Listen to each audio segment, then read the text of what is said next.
This might be the best story of 2019, and it happened in the very first week. That's right. Cue the sad music, everybody. Well, I probably won't cue it because I've got to take my dog to the park and I've got to take down the Christmas decorations here. But female Overwatch player cyberbullied out of leagues. Kudos to, according to hard-hitting journalists at the Mary Sue. Kudos to outlets like Kotaku and comicbook.com for their straightforward reports on hounding pro Overwatch player Ella received. But Jesus Christos, people, aren't you exhausted? At the end of December, Ella was announced as a new member of the Second Wind, a team in Overwatch's official Contenders League. And the toxic internet folks with far too much sexism on their hands kicked into immediate gear. On Twitter, Reddit, and YouTube spun my life into a fury. Who is Ella? Many fans asked. Why someone pointing out her relatively low account level and sudden appearance on Overwatch's ranked ladder as being grounds for suspicion. Some speculated that she was a longtime player who'd switched over to a Smurf account in order to maintain privacy, an idea that dovetailed with her apparent decision to not give her legal name. In contrast, every other player in Contenders rosters has their full name listed alongside with their gaming handle on the official Overwatch Contenders website. Well, that's right, it was a woman! That's why it was different. Ask yourself if any of this would have happened if Ellie had emerged with the moniker ILO. Ellie did her best to counter the people who devoted their limited life energy to questioning her existence because some girls and video games. Surely this pro lady gamer must actually be a man. ... Some fans believe the mystery about Ella's name called her entire identity into question, including her gender. Ellie is one of a few women in Blizzard's Overwatch Contender League, and some fans speculated she could be any number of notable male players impersonating a woman. In answer to those rumors, Ellie played Overwatch on stream and brought on one player she was suspected of being a top 500 player named Punisher to prove that they were different people. It's fair enough to stream and be present with a player who's imagined to be impersonating you with a girl playing video games. Pro?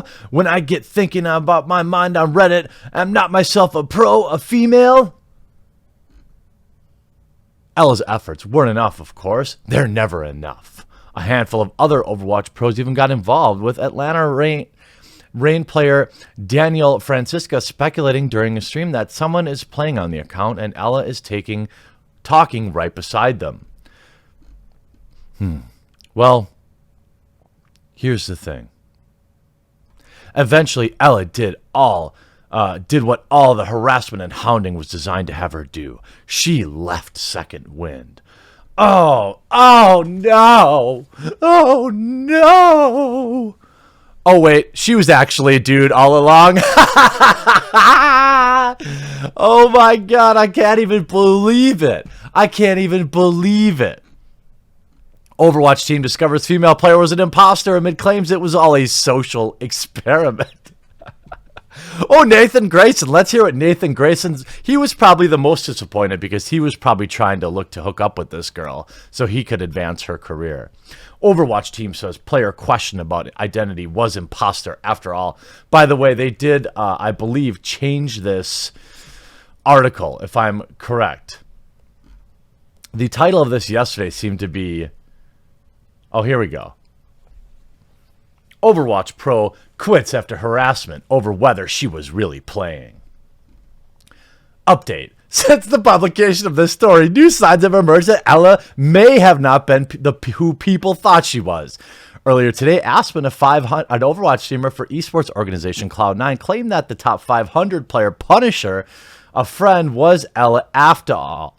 Ellie is not Ellie, she said during a stream. The whole situation was meant to be, in a way, a social experiment. Ellie is actually Punisher, and he told me yesterday. Oh my god. They had to put this up front, by the way, because the original story was hilarious.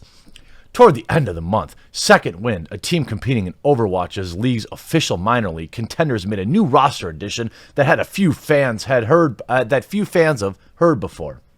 The new player simply went by the handle Ellie, with her first name and last name never announced and still unknown. This set off a chain reaction of conspiracy theories about her legitimacy, culminating in Ellie leaving the team yesterday. By the way, admitted in a previous article that literally 100% of players in the Pro Overwatch League list their official legal first and last name. Ellie, or Ella, apparently did not do that, so people were questioning. Of course it had to be because she had a female-sounding name, not because she was the only one out of literally hundreds of people who chose to not list their name. Just saying. This is how these people think. You know, maybe there were some people like, ooh, a woman. But imagine it was a guy after all, and you're on the roster of 1,000 people, and you're the only one without your name listed. Don't you think people would be interested who that might be? Second Wind, a high-ranked team heading into Overwatch Contender Season 2 playoffs, announced that Ellie had joined the Second Wind on December 22nd, at which point the gossip mills on Twitter, Reddit, and YouTube spun to life with a fury. Some fans believe the mystery about Ellie's name called her entire identity into question. Oh, Eurogamer just stole all of this. Between needing a player to live up to huge expectations and having to question for their own safety, it seems that the Overwatch community isn't ready to just view a player as a player. Well, you know, had that player not withheld their name, maybe they wouldn't have asked any questions. And certainly, if I understand this right, Punisher was doing this as a social experiment, couldn't make an esports team, but once it was a woman, poof, made an esports team. Isn't that interesting? I wonder why that person made the team. Could it be? No, I would never, ever assert something like that. In the wake of all this, Ellie stepped down from Second Wind yesterday, offering a simple sorry on Twitter. Kotaku reached out to both Second Wind and Ellie for further details, but as of publishing, they've yet to reply. Last night, a message from Second Wind's Twitter account chalked up her departure as being due to unforeseen reactions. Shortly after, Second Wind owner Justin Hughes clarified the situation, saying that Ellie was feeling tremendous pressure from multiple directions. When we brought her onto the team, people acted like we had brought on a symbol of empowerment. I knew it! Of course! Of course! Oh my God. I get that people meant well. But on one side, we had people questioning our legitimacy, issuing threats, etc. And on the other hand, we had people acting like they had found their messiah. That's a good point. That's you, Kotaku, and Eurogamer, and Polygon, and all these shill hack media outlets. You all wrote the same article.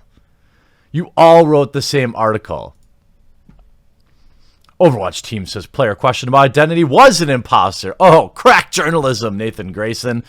Crack journalism. You have the actual admission here. Turns out that the female Overwatch Contenders player actually didn't exist after all, and it was all a social experiment by a male top 500 player. Gee, I guess he could have just said he identified as a woman and been okay. Regarding Ellie, Ellie has sent a private message to teammates in the last hour confirming she has not been the one playing. She is a 17-year-old girl, but is not good at Overwatch. No Second Wind players management knew. Blizzard is currently holding a meeting with with Second Wind players right now.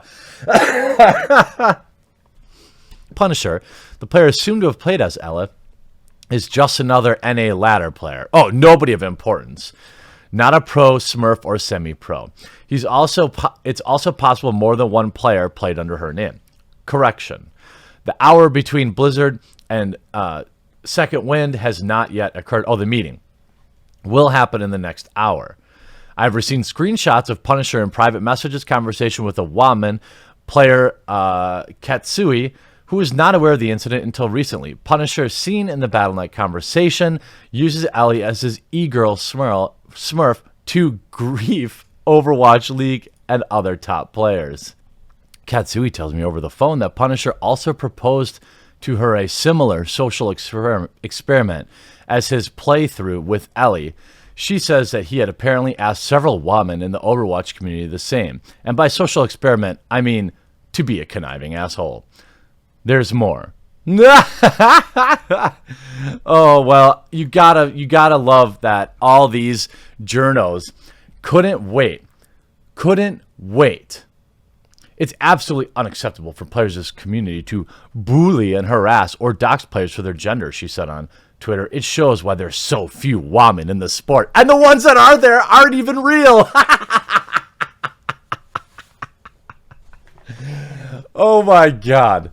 Oh my God. What a hilarious tale. What a hilarious tale. You know, and it's really sad, to be honest with you, that, you know, this is what these journals, this is why exclusivelygames.com is going to be so amazing. These outlets like Kotaku, like Polygon, like Mary Sue, like comicbooks.com, they all exist to write negative articles about men and gaming. That's my opinion. In fact, and let me correct that. They don't exist to do that. They exist to make money. But the only way they can get people to their websites are with hate clicks these days. I can't imagine reading Polygon or Kotaku or the Mary Sue or any of these articles or websites that cover gaming for anything but to make fun of them these days. There was probably a time where these sites were relevant, but the fact that they cram their sites with ads, they've abused their access journalism, and they've chosen to cover social justice over actually gaming issues or things like that, just make them totally irrelevant. But this shows exactly the level of research they're going to do. Now, look, they got duped. Everyone got duped. It's just hilarious to watch how everyone wrote the same article about toxic male gamers. And nobody's actually writing about, look, if this player had experienced real harassment and it's a man, well, I guess that's not a story. It's only a story when men are harassing women. If men are harassing men, well, they deserve it. Am I right? I hope you have an excellent weekend. I hope you had a good laugh at this story. I know I did. I'm going to take Indy to the park. I'm going to get working on editing up my unboxing video, and we'll talk to you again real soon.